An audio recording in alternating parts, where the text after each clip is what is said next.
President Biden wants to increase the capital gains tax to 40%. This is very bad for the markets. Today, the markets actually sold off on this news. Tesla's down 3.5% or so. I want to discuss this. This podcast is certainly not about taxes, but I think it's worth having a conversation about this. This is not even wrong podcast. It's April 22nd, 2021. This is Krim Delco for the day. The fund is down 2.3%. The market's down 90 basis points.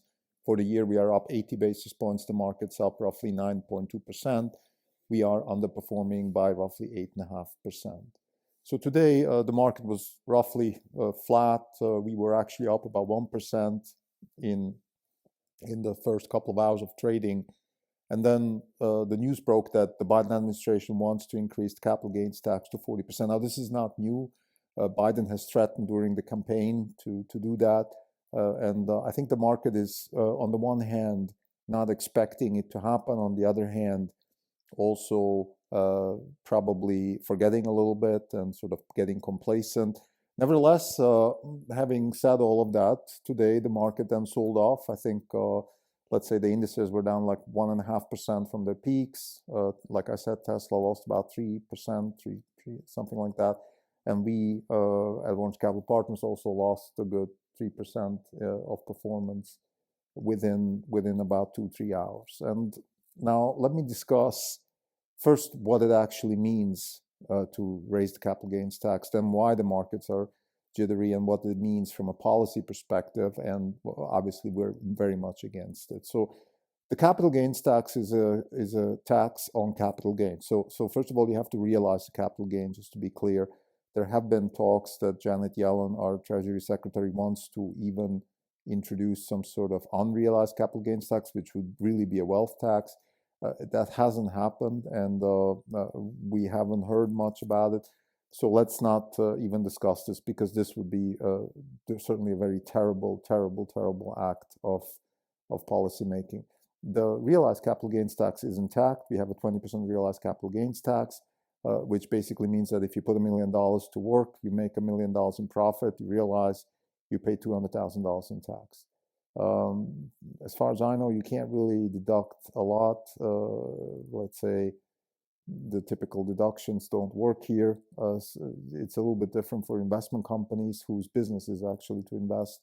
They certainly have the ability to deduct their cost and sort of show a gain after cost and things like that. But I'm not 100% familiar with these things. What I think is important here is the following, that we have a taxing of capital gains.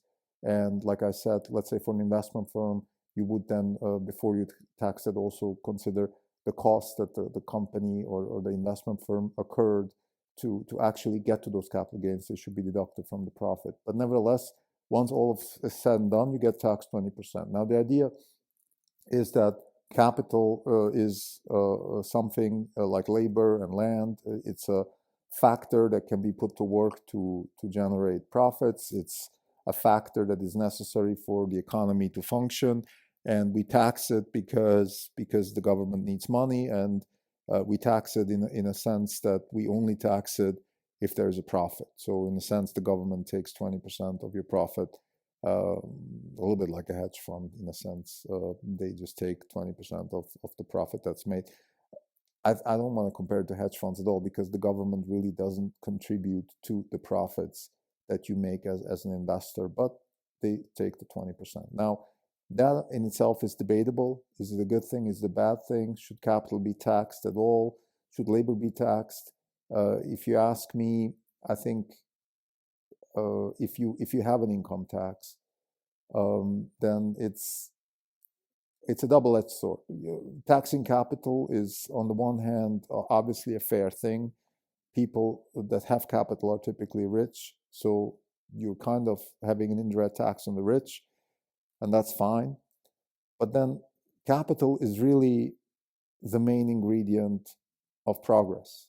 You need capital to progress. You need capital, particularly risk capital. Risk capital, in our view, is undeniably the most important factor of growth, of progress, of upward mobility. So if you really are, let's say you are a mid to left-leaning politician. You don't have power ambitions, none of that stuff. You really want to do well. You really want to design a system that allows for people to have access to opportunity, for people to have access to growth. The best way you can do that is to give them capital. And as a government, you shouldn't give them direct capital. We're much against that. So some sort of government VC or redistribution for entrepreneurial purposes, I think, is just not a good idea, because the incentive structure is not good. But the government can indirectly help somebody get capital by not taxing the capital. The less tax on the capital there is, the more capital you will have.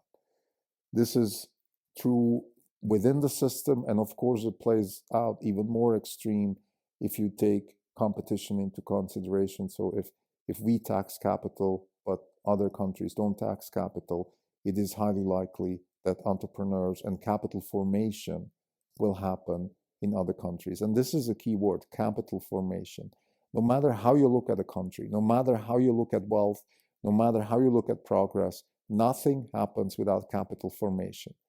Let me give you an example maybe to illustrate that. If you go to Salt Lake City, particularly driving from the West Coast, you will drive first to Reno, and then that's how we did it. There's other ways, but I don't know, I think that's the only way. Actually, you take basically Highway 80 to Reno, and then from Reno to Salt Lake City, it's basically a desert. And then you get to Salt Lake City, and I think the reason I'm using this example, I'm just in awe of what these people have done out of this place. This place is so inhabitable. This place is probably the closest, what I mean is all the landscape within Nevada and then the Salt Lake region within Utah until you actually get to Salt Lake City. It's just so inhabitable, so harsh, and these people have created something. So why am I using this example? Now I'm imagining those pioneers, those first pilgrims coming to Salt Lake City. It's a salt lake. It's just nothing. There's nothing green. The sun is shining brutally at night. It's super cold. There is no living being. Nothing lives there. It's terrible. And then there are probably times when there is humidity and stuff like that. And then there's mosquitoes, and it's just unbearably difficult to live there. So in a place like that, before you even start doing things like, let's say, create opportunity, build schools, build other things like sports teams, the way we have it today. Salt Lake City is a thriving city. It's a progressive city. They have good universities, good sports teams, good art. Now, before you even get there, you have to have capital formation. There has to be some capital. Now, yeah, you can borrow the money. Maybe somebody can give you the money, but let's not go there. Let's go back to what actually happened, which is these people actually built out of nothing. They built the city, and capital formation was the key. You build something, which means, let's say, the first pioneers, they had to build houses. They built those houses, and they had to forego consumption to do that. And that is capital formation. It's foregoing consumption. So, and then once the houses were built, they built roads, and then they brought in animals, and they built barns for the animals, and then they started working the fields. And on every step of this process, these people had to forego consumption. So capital is foregone consumption. Capital is money you haven't spent for consumption, which is then saved and therefore ready to invest. So if you tax capital, you're basically increasing the incentive for consumption. Why should I even save and invest if you're going to take away my profits from my capital? So this is a terrible incentive structure. Now, again, we have a 20% capital gains tax, and I would argue even that is bad. Had we zero, it would be much better for the economy. But to have a 50% or 40%, whatever, that just disincentivizes capital formation. And that's the key. You see, the problem is not that it disincentivizes investing. Before you even get to investing, you have to forego consumption. Let's say take me, for example, I have $10 million, hypothetically, and I have a choice now. I can invest that money and make 20 million out of it, or I can spend it. I can go buy a house in Switzerland. if I have a capital gains tax of 40%, I am probably going to think about it twice. If I don't have a capital gains tax, I will I will keep that capital, I will invest it, I will not waste it on consumption. And this is one of the fundamental drawbacks of capital gains tax, which is you're disincentivizing capital formation. And capital formation is the key to progress, no matter how you look at it. No matter how you look at it, capital formation is the key to progress. And what the Biden administration is mulling around here, trying to do 40%, it is an insult to the American way of life. It is an insult to the whole idea of entrepreneurship, of progress, of upward mobility, because it's not just going to make it difficult. The people that are hurt the most are those who need it the most. And who needs capital the most? It's the people that don't have it and that maybe could have it, let's say entrepreneurs. And I'm not talking about Silicon Valley billionaires. I don't care about them. Andreessen, Marc Andreessen cashed out a couple of $1 billion with his Coinbase investment. Let them be taxed. And I would say, knowing him, not personally, but having followed him over 20 years, he probably doesn't even care because he's rich and he enjoys making money more than actually spending it, etc. But here's another example. You're a nurse. You're working at Kaiser Permanente here in San Francisco, and you have an idea. Let's say you have an idea with some of your friends. You wanna start a small business. I don't know. You wanna do something that nurses can do. Let's say have a home care, COVID, some sort of business that is now in COVID times has potential. So you need $100,000 to start. And if my capital gains tax is 40%, why would I take $100,000 of my own money and give it to the nurse that she can start her business and maybe create a career for herself and build capital for her family and become a wealthy family? Why should I do that if half of my profit is going to go to the government and then basically end up in quicksand somewhere in Washington, D.C.? It's disincentivizing me to help that nurse. And therefore, there's an opportunity for somebody to build a business, maybe solve a problem that maybe is actually really worth solving. And there you go. We have no progress. The society starts stagnating, and people, and this is now the second order effect. What am I going to do? I'm going to go to a country maybe where there is no capital gains tax, and I'm going to start investing there. Because why would I waste my time with again, taking all the risk, dealing with, let's say, building a company, helping that nurse build the company, get on her board, all of that for what? To give half of my profit back to the government? It's disincentivizing capital formation. It's disincentivizing investment where it's most needed. So my suggestion here is the following. I think that what you should really tax is not necessarily capital gains.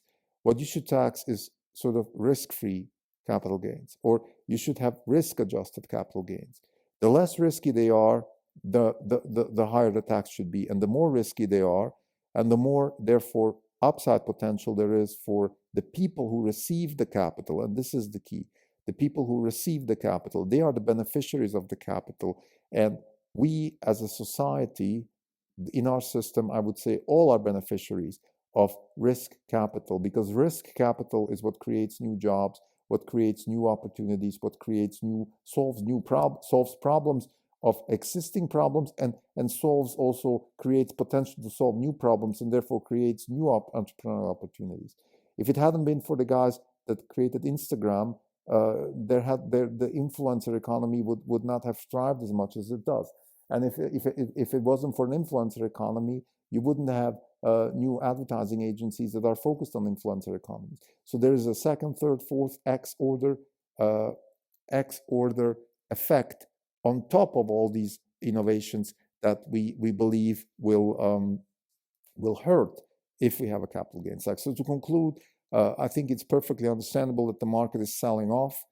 This is a terrible idea. We hope that Congress doesn't pass it.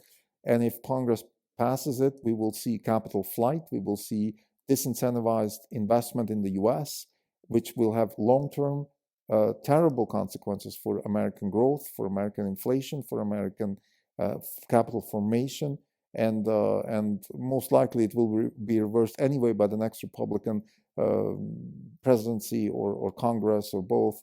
So therefore, it's a very volatile situation. It's also very uncomfortable that these things happen, because what we as investors most want is stability, and we don't want these knee-jerk reactions of people going after taxes that are insufficient, that are not helpful to almost anybody, except the ones who receive it, which would be people in the government that have more power that way. And it's a short-term remedy for a problem that cannot be solved. The problem that the U.S. government has is that there's too much debt, too much money was spent on crony capitalism and all these government spendings, in particular health and military, and now also COVID-19 health measures. That's the problem, and it cannot be solved by killing the golden goose, which is the entrepreneurial strength of this country and the capital formation which this country has, which has made this country what it is. Thank you.